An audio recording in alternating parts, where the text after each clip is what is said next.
Welcome back. سانحہ لیاری پر وزیر اعلیٰ سندھ مراد علی شاہ کی زیر صدارت اہم اجلاس آج ہوگا۔ اعلیٰ سطح کا اجلاس صبح 11 بجے طلب کیا گیا ہے۔ وزیر بلدیات سعید غنی، سندھ بلڈنگ اتھارٹی کے سربراہ، چیف سیکرٹری، کمشنر کراچی اور ریسکیو حکام شریک ہوں گے۔ وزیر اعلیٰ سندھ کو لیاری واقعے اور امدادی سرگرمیوں پر تفصیلی بریفنگ دی جائے گی۔ ایس بی سی اے حکام شہر میں مخدوش قرار عمارتوں کے حوالے سے بھی آگاہ کریں گے۔ مراد علی شاہ کہتے ہیں عمارت گرنے کی وجوہات معلوم کر کے غفلت برتنے والوں کو سزا بھی دی جائے گی۔ شہر میں 480 سے زیادہ عمارتیں خطرناک قرار دی جا چکی ہیں۔ گھر خالی کرنے کا کہو تو لوگ ہم سے تحفظ مانگتے ہیں۔ سندھ بلڈنگ کنٹرول اتھارٹی سب سے کرپٹ ادارہ ہے۔ کہا جاتا ہے ڈی جی ایس پی سی خطرناک آدمی ہے، اسے کچھ بولو گے تو اوپر سے فون آ جائے گا۔ پی پی رہنما نبیل گبول کی لیاری میں میڈیا سے گفتگو، کہا سعید غنی وزیر بلدیات ہیں، کیا ہم ان سے بھی استعفے کا مطالبہ کریں؟ وزیر اعلیٰ نے اجلاس بلایا ہے، بڑا آپریشن کرنے جا رہے ہیں، آپ کسی کو نہیں بخشا جائے گا۔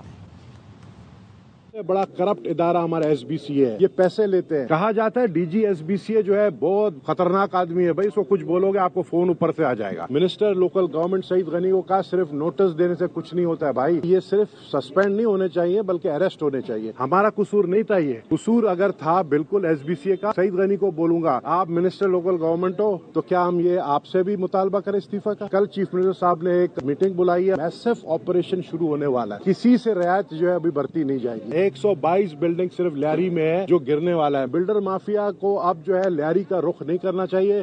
لیاری کراچی میں رہائشی عمارت منہدم، 27 اموات کا ذمہ دار کون؟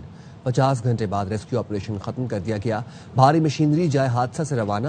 دلخراش سانحہ میں 16 مرد، 9 خواتین اور 2 بچے جان سے گئے۔ مرنے والوں میں سے زیادہ تر کا تعلق ہندو کمیونٹی سے ہے۔ متاثرہ رکشہ ڈرائیور کہتا ہے حادثے نے بچوں کی روزی روٹی چھین لی، حکومت پیسے نہ دے کم سے کم رکشہ دے دے تاکہ روزگار کا بندوبست تو ہو جائے۔ کراچی میں ایک اور عمارت زمیں بوس ہو گئی، لیکن خطرہ اب بھی ٹلا نہیں۔ لیاری کے علاقے بغدادی اور اطراف میں درجنوں عمارتیں ایسی ہیں جو اس قدر خستہ حال ہو چکی ہیں کہ کسی بھی لمحے ملبے کا ڈھیر بن سکتی ہیں۔ شہری خوف و ہراس میں مبتلا ہیں۔ کیسی ہیں یہ عمارتیں اور شہری کیا کہتے ہیں، دیکھتے ہیں روحا فاطمہ کی رپورٹ۔ عمارتوں کی کمزور بنیادیں، خستہ حال چھتیں اور دیواریں ایسی کہ جیسے صدیوں کا بوجھ اٹھائے ہوں۔ لیاری بغدادی کے علاقے میں ایک عمارت تو زمیں بوس ہو گئی، مگر یہاں اطراف میں متعدد ایسی رہائشی عمارتیں بھی قائم ہیں جو کسی بھی لمحے سانحہ بن سکتی ہیں۔ بلڈر جو ہیں وہ یعنی کہ ایک بلڈنگ جو ہے نا وہ 5 سے 6 مہینوں کے اندر جو ہے نا تیار ہو جاتی ہے۔ اب اس کے اندر کیا چیز ہوگی کیا نہیں ہوگی اس سے آپ لوگ بھی کچھ جو ہے نا بہتر واقف کریں۔ پیسے نہیں ہے نا، اگر بدلی کرنے کے لیے پیسے چاہیے نا۔ موت کے سائے تلے خستہ حال عمارتوں میں اب بھی لیاری کے باسی رہنے پر مجبور ہیں۔ گھر کدھر سے بدلے، ہمارے پاس پیسے ہی نہیں ہے، اتنا مزدوری اتنا کرتے ہیں جو پورا ہی ہو جاتا ہے۔ گورنمنٹ کو یہ تمام پرانی بلڈنگیں تمام مسمار کرنا چاہیے، اس کے باوجود پھر جا کے یہ بچ جائیں گے، ورنہ یہ یہاں کے جو لوگ ہیں وہ مانتے نہیں ہیں۔ صرف لیاری ہی نہیں بلکہ شہر میں ایسی کئی عمارتیں موجود ہیں جو کسی بھی وقت زمیں بوس ہو سکتی ہیں۔ آخر کب تک ہم معصوم انسانوں کی زندگی کو خطرے میں ڈالتے رہیں گے؟ اب وقت آ گیا ہے کہ متعلقہ ادارے کچھ ہوش کے ناخن لیں۔ کیمرامین محمد حنیف کے ساتھ روحا فاطمہ، ARY نیوز کراچی۔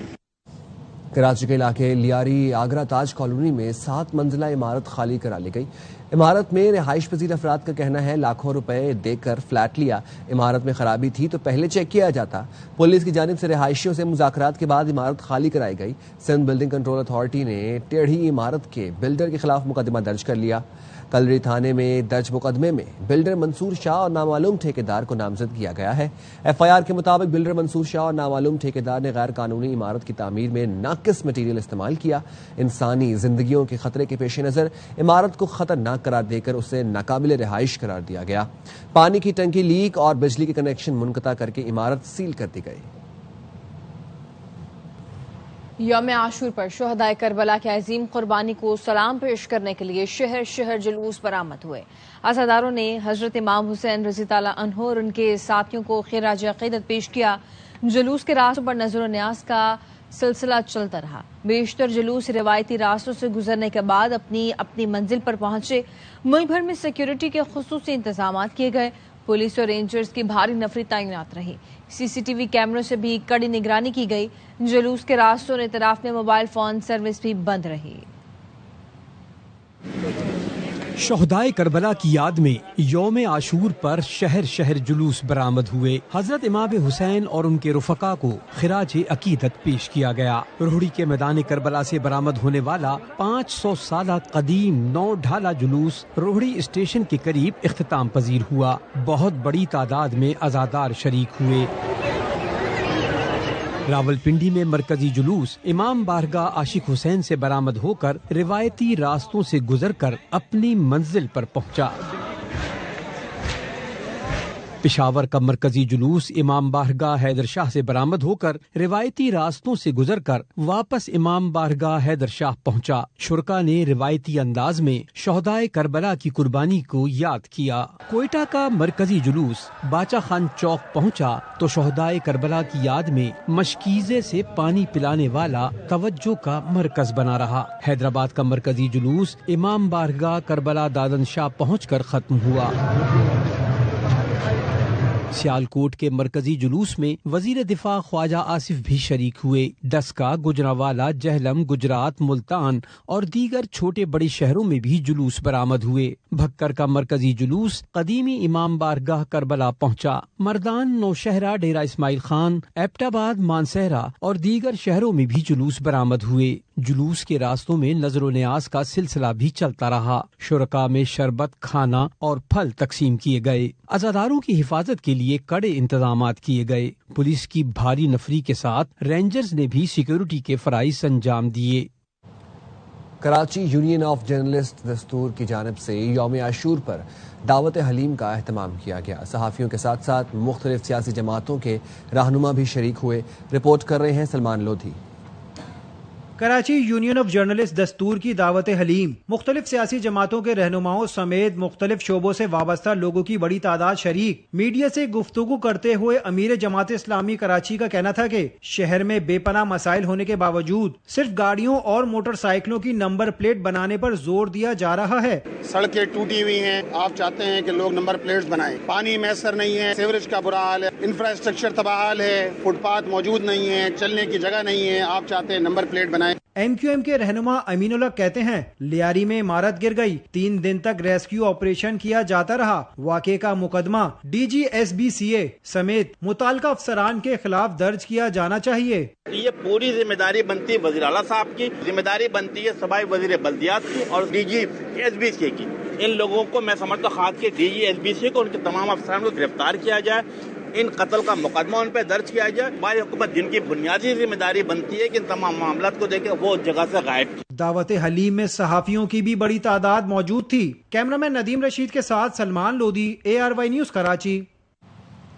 عراق میں یوم عاشور کربلا میں روزہ حضرت امام حسین پر دنیا بھر سے لاکھوں عزاداروں کی آمد۔ شہدائے کربلا کے لازوال قربانی کو خراج عقیدت پیش کیا۔ حضرت عباس کے روضے پر بھی زائرین کی بڑی تعداد جمع ہوئی۔ انتظامیہ نے جلوس اور مجالس کی سیکیورٹی کے لیے خصوصی انتظامات کیے۔ ایران میں مشہد، قم اور دیگر شہروں میں محرم الحرام کے جلوس برآمد ہوئے۔ شہدائے کربلا کو سلام عقیدت پیش کیا گیا۔ لبنان اور یمن میں بھی یوم عاشور مذہبی عقیدت و احترام کے ساتھ منایا گیا۔ مقبوضہ کشمیر میں بھی محرم الحرام کے جلوس برآمد ہوئے۔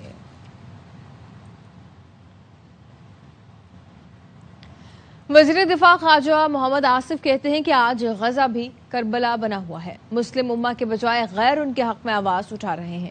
صحافی سے گفتگو میں کہا، غزہ والے قیامت کے دن سوال کریں گے کہ انہوں نے نواسہ رسول کی سنت پر عمل کیا لیکن امت نے ساتھ نہ دیا۔ مسلمان خصوصاً حکمران طبقہ اپنی ذمہ داری محسوس کرے۔ آج بھی کربلا جو ہے وہ بپا ہے غزہ کے اندر، آج بھی اللہ کے رسول کے نام لیوا کا خون بہ رہا ہے۔ 1400 سال قبل جس طرح کربلا بپا تھی اور سارا عالم اسلام اس وقت کا خاموش تھا، آج بھی غزہ میں کربلا بپا ہے، پورا عالم اسلام جو ہے وہ خاموش۔ حکمران طبقہ، ہماری لیڈرشپ، سارے عالم اسلام سے بہتر کوئی مثال جو ہے کربلا کی یاد تازہ کرنے کی آپ کو کہیں نہیں ملے گی تاریخ میں۔ عالم اسلام 1.5 ارب مسلمان خصوصاً حکمران طبقہ اپنی ذمہ داری محسوس کرے۔ مغرب کے بازاروں اور گلیوں میں جو ہے لاکھوں نہیں ٹینز آف ملینز جو ہے لوگ باہر نکلے ہیں، لیکن اس قسم کے کوئی مظاہرہ جو ہے نا آپ کو نظر نہیں آئے گا عالم اسلام میں۔ میں پاکستان کی بات کرتا ہوں، پاکستان میں نظر نہیں آئے گا۔ امریکی صدر ڈونلڈ ٹرمپ نے کہا غزہ میں اس ہفتے جنگ بندی متوقع ہے. حماس کے ساتھ معاہدے کرنے کا یہ اچھا موقع ہے. بات چیت سے کچھ یرغمالی بھی رہا ہو سکتے ہیں. نیو جرسی میں میڈیا سے گفتگو میں انہوں نے کہا ایران کی تمام جوہری تنصیبات کو تباہ کر دیا. ایلان مسک کا تیسری سیاسی جماعت بنانا مزے کا خیز ہے. ان کا مزید کہنا تھا سیلاب سے ریاست ٹیکساس شدید متاثر ہوئی. وہ جمعے کو متاثرہ ریاست کا دورہ کریں گے. Hamas during the coming week, pertaining to quite a few of the hostages. You know, we've gotten a lot of the hostages out, but pertaining to the remaining hostages, quite a few of them will be coming out. We think we'll have that done this week. But we're working on a lot of things with Israel, and one of the things is probably a permanent deal with Iran. In other words, they have to give up all of the things that you know so well. The attack turned out, according to every single atomic energy commission, that was a complete and total obliteration. Operation sindoor کے دوران بھارتی فوج اپنے اہلکاروں کی ہلاکتیں تسلیم نہ کرنے پر شدید اندرونی دباؤ کا شکار ہے. سیکیورٹی ذرائع کا کہنا ہے پاکستان کے خلاف جنگ میں بھارت کو بڑا جانی نقصان ہوا. صرف LOC پر 250 سے زائد فوجی مارے گئے. مارکہ کارگل میں اپنی بہادری سے دشمن پر ڈھاک بٹھانے والے حولدار لالک جان شہید نشان حیدر کا آج 27واں یوم شہادت منایا جا رہا ہے. حولدار لالک جان کو مسلح افواج، field marshal Asim Munir, chairman joint chief فضائیہ اور بحریہ کے سربراہوں نے شاندار خراج عقیدت پیش کیا ہے. برازیل میں ہونے والی برکس سمٹ کا مشترکہ اعلامیہ جاری کر دیا گیا ہے جس میں عالمی تجارت، مالیاتی اصلاحات اور مشرق وسطی کی صورتحال پر اہم موقف اپنایا گیا. اعلامیہ کے مطابق برکس رہنماؤں نے ایران پر امریکی اور اسرائیلی حملوں کی شدید مذمت کی اور کہا وہ غزہ کو ریاست فلسطین کا حصہ تسلیم کرتے ہیں. اعلامیہ میں امریکہ کی یک طرفہ تجارتی محصولات پر تنقید کرتے ہوئے کہا گیا کہ امریکہ کے یک طرفہ اقدامات عالمی تجارتی اصولوں کو نقصان پہنچانے کے مترادف ہیں.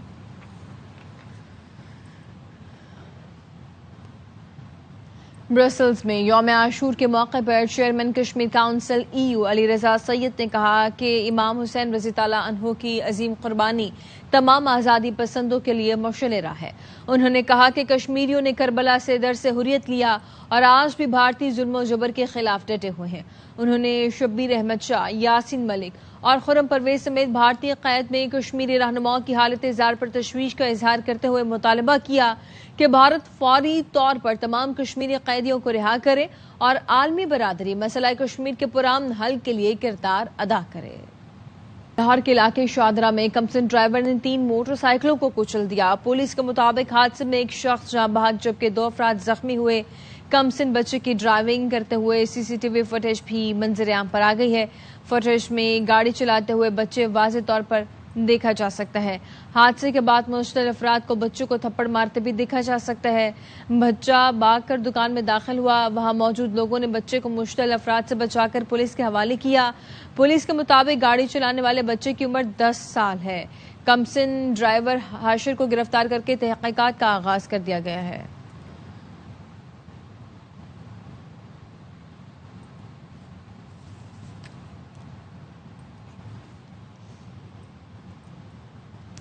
کراچی کے علاقے انچولی میں گاڑی کی ٹکر سے موٹر سائیکل سوار 2 افراد زخمی ہو گئے. پولیس حکام کے مطابق گاڑی میں سوار افراد موقع سے فرار ہو گئے. جائے حادثہ پر گاڑی کی نمبر پلیٹ ملی جو ظفر عباس کے نام سے رجسٹرڈ ہے. زخمیوں کو طبی امداد کے لیے نجی اسپتال منتقل کر دیا گیا. ظفر عباس نے بتایا کہ ان کے آفس کا لڑکا برف لینے گیا تھا کہ بغیر ہیڈ لائٹ کے موٹر سائیکل سوار گاڑی سے ٹکرائے ہیں. ان میں ایک کی حالت تشویشناک ہے. اسپتال منتقل کر دیا گیا. زخمیوں کا مکمل علاج کرائیں گے.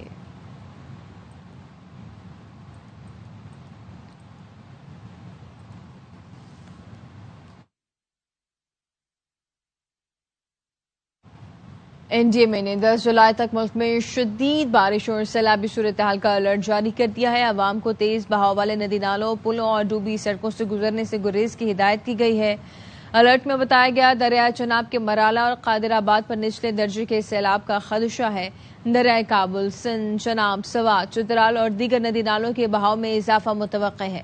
آزاد کشمیر میں دریائے جہلم اور معاون نالوں میں طغیانی آ سکتی ہے. گلگت بلتستان میں دریائے ہنزو اور نالوں میں پانی کی سطح میں اضافے کا امکان ہے. کیرتھا رینج کے ندی نالوں آوران، خزدار، جھلمکسی، موسیٰ خیل میں سیلابی کیفیت کا خدشہ ہے۔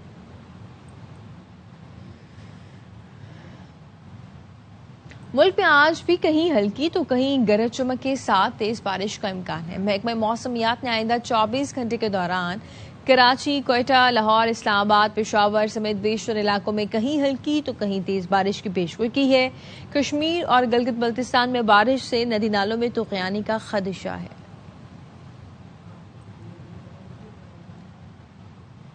لاہور سمیت پنجاب بھر میں مانسون بارشوں کا سلسلہ جاری ہے۔ محکمہ موسمیات کے مطابق آج بھی بارش کا امکان ہے۔ موسم کا احوال بتا رہے ہیں خواجہ رمضان مجید۔ جی بالکل، لاہور سمیت پنجاب بھر میں مانسون بارشوں کا سلسلہ جاری ہے۔ شہر لاہور میں گزشتہ روز مختلف مقامات پر تیز بارش ہوئی اور رات کے بھی مختلف مقامات پر بارش کا سلسلہ جاری رہا تھا۔ محکمہ موسمیات کی جانب سے آج بھی پیشن گوئی کی گئی ہے کہ آج بھی وقفے وقفے سے بارش کا امکان ہے۔ گرمی اور حبس کا جو ہے وہ خاتمہ ہو چکا ہے۔ درجہ حرارت کی اگر بات کی جائے تو شہر کا جو زیادہ سے زیادہ درجہ حرارت ہے 35 ڈگری سینٹی گریڈ اور کم سے کم درجہ حرارت 25 ڈگری سینٹی گریڈ تک ریکارڈ کیا گیا ہے۔ محکمہ موسمیات کا یہ کہنا ہے کہ مانسون بارشوں کا جو سلسلہ آئندہ چند روز تک اسی طرح سے برقرار رہے گا۔ تاہم واسا کے عملہ کو چاہیے کہ وہ فیلڈ میں رہیں تاکہ نکاسی آپ کو بہتر بنایا جا سکے اور شہریوں کو بھی احتیاطی تدابیر اختیار کرنی چاہیے تاکہ کسی بھی قسم کے مانسون کی بارشوں میں جو حادثات ہوتے ہیں اس سے بچا جا سکے۔ جی، کراچی میں موسم دن بھر آبر آلود رہنے کا امکان ہے۔ محکمہ موسمیات کے مطابق دن میں سمندری ہوائیں بحال رہیں گی اور مختلف علاقوں میں بوندا باندی کا امکان بھی ہے۔ مزید جانتے ہیں عدنان راجپوت سے۔ ہاں جی بالکل، محکمہ موسمیات کا بتانا ہے کہ کراچی شہر کا موجودہ درجہ حرارت 30 ڈگری سینٹی گریڈ ہے، کم سے کم 29 ڈگری سینٹی گریڈ ریکارڈ کیا گیا ہے، جبکہ دن بھر زیادہ سے زیادہ درجہ حرارت 33 سے 35 ڈگری سینٹی گریڈ تک جانے کا امکان ہے۔ ہوا میں جو نمی کا تناسب ہے وہ 77% اور کراچی شہر میں اس وقت ہوا 12 کلومیٹر فی گھنٹے کی رفتار سے چل رہی ہے، جبکہ شہر میں صبح سے ہی کالے بادلوں کا راج برقرار ہے، سمندری ہواؤں کا سلسلہ بھی جاری، اور محکمہ موسمیات کی جانب سے بھی یہی پیشن گوئی کی گئی ہے کہ کراچی کا جو موسم ہے آج بھی جزوی طور پر ابر آلود رہے گا، دن بھر سمندری ہوائیں بحال رہیں گی اور شہر کے مختلف علاقوں میں ہلکی بوندا باندی کا بھی امکان ہے۔ جی، امریکہ کی ریاست ٹیکساس میں سیلاب سے 28 بچوں سمیت 82 افراد ہلاک ہو گئے ہیں، درجنوں افراد تاحال لاپتہ ہیں۔ امریکی صدر ٹرمپ نے ٹیکساس ریاست کو آفت زدہ قرار دے دیا۔ سیلاب سے ٹیکساس کی کاؤنٹی سب سے زیادہ متاثر ہوئی، جہاں اب تک 68 افراد کی ہلاکت کی تصدیق ہو چکی ہے۔ دریائے گواڈیلوپ کے کنارے یوتھ کیمپ کے لاپتہ 27 بچوں کی تلاش تیسرے روز بھی جاری ہے۔ حکام نے بتایا اب تک 850 افراد کو محفوظ مقامات پر منتقل کر دیا گیا۔ وسطی ٹیکساس میں ہفتے کے اختتام پر سیلاب کی متعدد وارننگ جاری کی گئی ہیں۔ نیوز اسٹوڈیو سے فی الوقت اتنا ہی۔